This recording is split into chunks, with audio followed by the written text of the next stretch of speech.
Intelligence, talent, and experience are all vital qualities for leadership, but they're not enough. They don't make the difference between success and failure. It's commonplace for businesses once successful to go into a funk. Then they need a turnaround because the smart, experienced people in charge who know the place better than anyone else have failed. The usual solution is to bring in an outsider with a stellar track record, but that approach doesn't always work.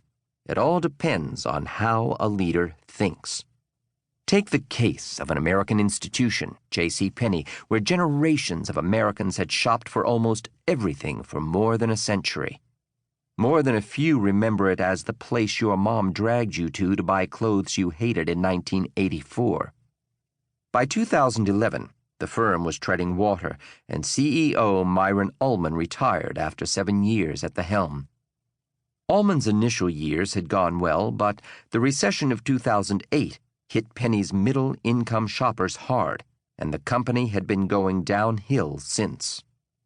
The board looked for a savior and found Ron Johnson, a wonderkind merchant who had worked as magic at 2 of the most successful retailers in America.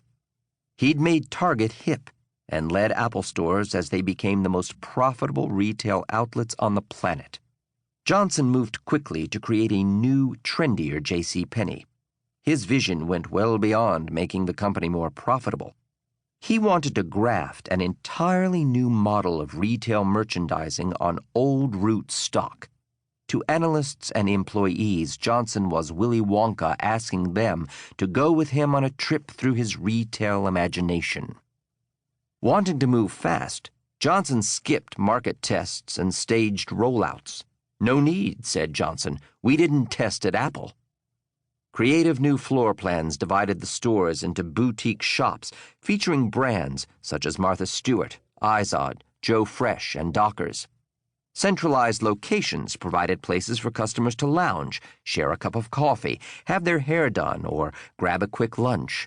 Games and other entertainment kept children occupied while customers visited boutique offerings or just hung out.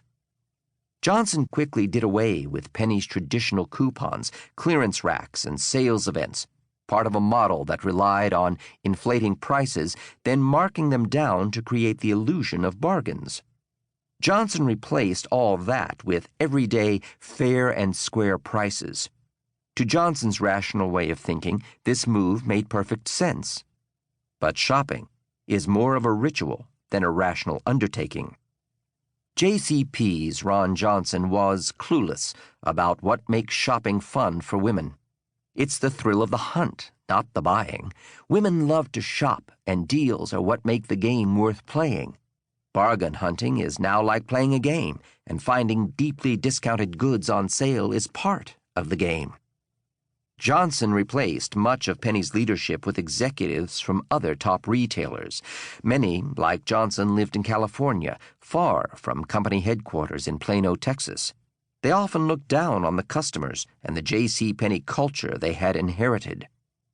One of Johnson's recruits, COO Michael Kramer, another Apple alum, told the Wall Street Journal, "I hated the J.C.Penney culture. It was pathetic."